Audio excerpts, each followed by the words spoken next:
Hello, this is Vox Evening News. I'm Kesha Gitari. Now let's start with a look at the headlines. 14 civilians mistaken for Boko Haram militants have been killed by Niger's army.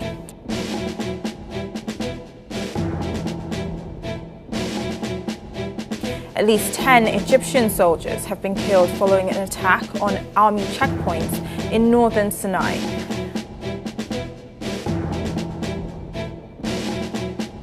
And a military court in the Democratic Republic of Congo charges 8 soldiers with murder following unrest in central Kasai region.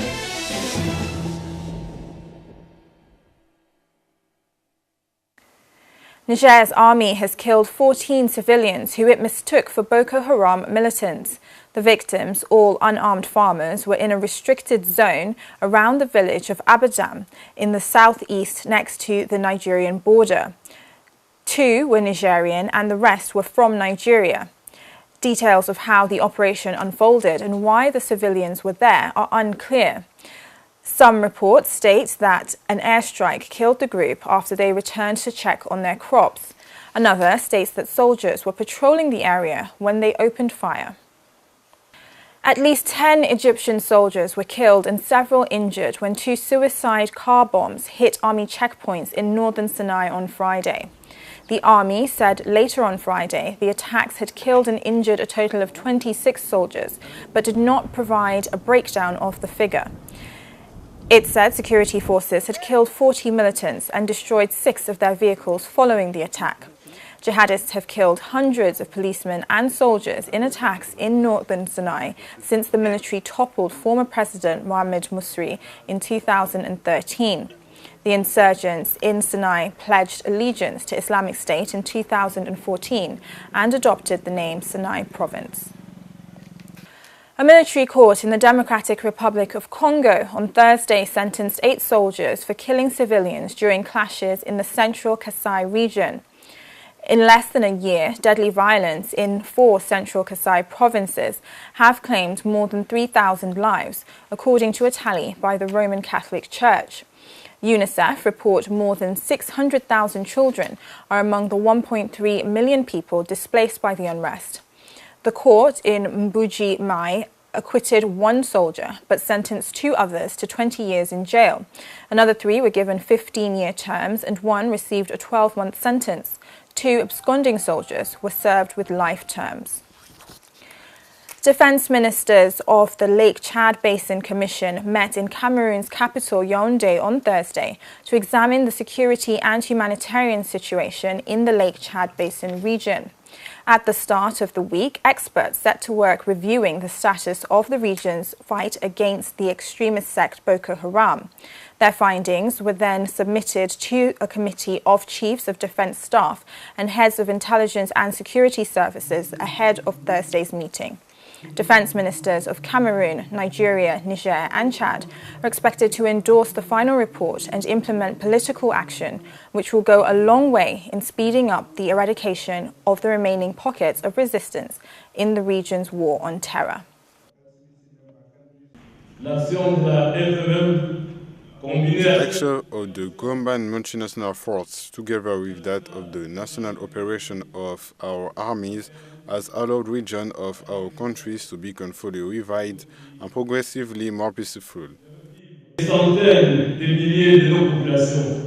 Hundreds, thousands of our people are returning to towns, communities and villages, some of which were abandoned, set on fire, plundered or sacked 2 or 3 years ago.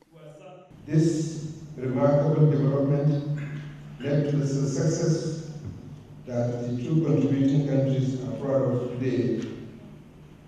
It is obvious that the operationalization of the multinational UN task force, which has propelled the Lake Chad Basin Commission to the forefront of the security scene in Africa, is becoming a remarkable experience from which useful lessons may be learned by us. Musa Faki Mahamat, the African Union's new chair, has called into question the US's commitment to fighting terrorism on the continent. Speaking after the recently concluded AU summit in Ethiopia, he expressed concern over America's decision to block efforts to get UN funding for an anti-jihadist force in the Sahel. This is a very specific case involving a number of African states that are taking the initiative of a force dedicated specifically to the fight against terrorism. So, we don't understand why the United States has disengaged and why it does not engage in the fight against terrorism. We hope that the new US administration will be in step with the current challenges of the world. It does not seem opportune for us to disengage. These are fundamental questions that determine peace and stability in the world. Donc il faut agir sur les deux. So we have to act on both fronts. In any case, the strengthening of the G5 Sahel force is something that can stabilize the US. It is also something that can allow, if not to stop altogether, a reduction in the flow of illegal migration and traffics of all kinds in this region. The International Criminal Court on Thursday rebuked South Africa for not arresting Sudan's president on a genocide warrant when he visited Johannesburg in 2015. The court declined to refer Pretoria to the United Nations for possible censure over the lapse. ICC has not referred South Africa to either the Assembly of State Parties to the Rome Statute or to the United Nations Security Council. This is surprising. I think the ICC is very aware of the sensitivities around South Africa's ongoing membership of the ICC, and this may have been factored into their decision, which I think is quite wise of them and forward-looking.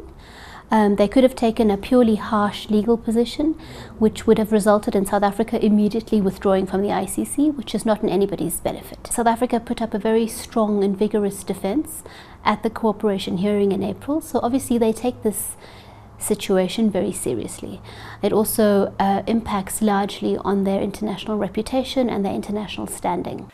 Rights group Amnesty International has urged Rwanda's government to prevent the harassment of opposition candidates and their supporters in the upcoming election.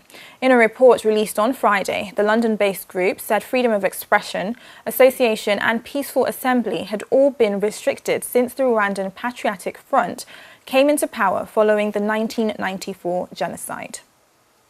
Well, I mean, I think as everyone knows, Rwanda is considered to be pretty stable, pretty calm.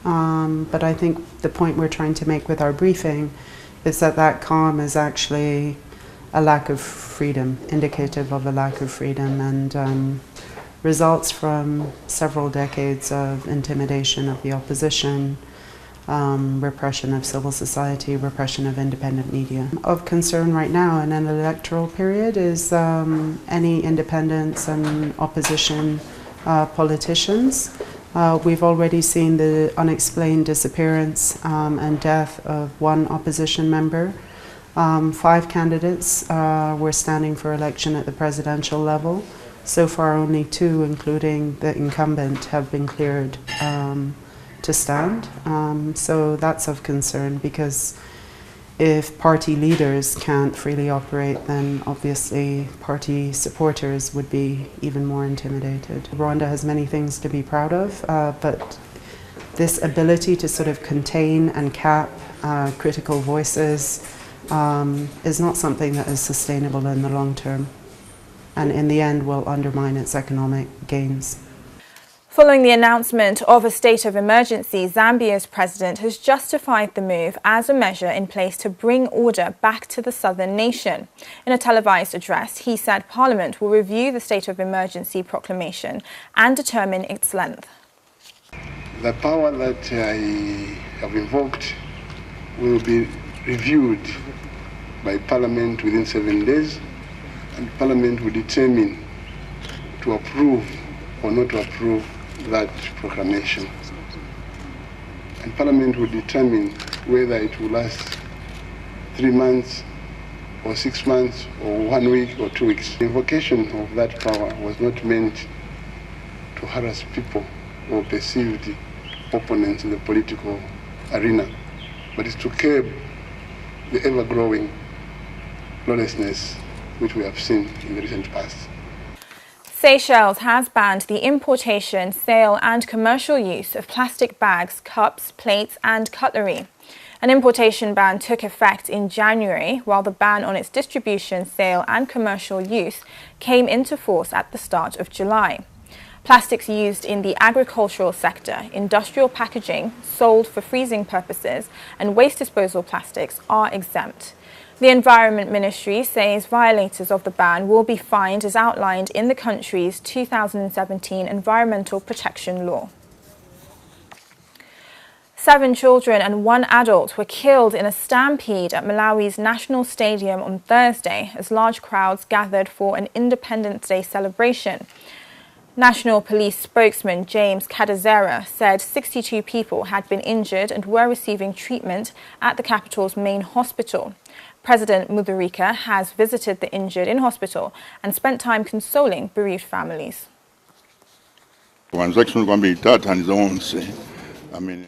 It is very sad. We are going to assist all the bereaved families and those injured.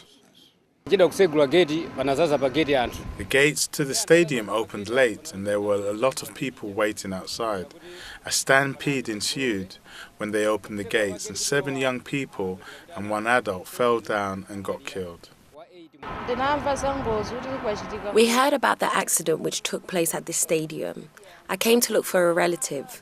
I have not been able to establish whether my relative is among the dead or injured. Burial rites have been performed at the mining pit where 22 illegal miners were trapped after rescue workers gave up hope on finding their bodies. A Catholic mass as well as Islamic and traditional prayers were said before the pit was sealed. Only 1 body was retrieved after the pit in the western region caved in on Sunday, trapping the miners more than 25 meters underground. Rescue efforts were suspended on Thursday because of heavy rains. Now it's time for a short commercial break, but still to come on tonight's programme. Spain is now the fastest growing entry point to Europe for migrants. 30 years on, Africa finally gets its own domain with .Africa. And in football, FIFA bans Sudan, citing government interference.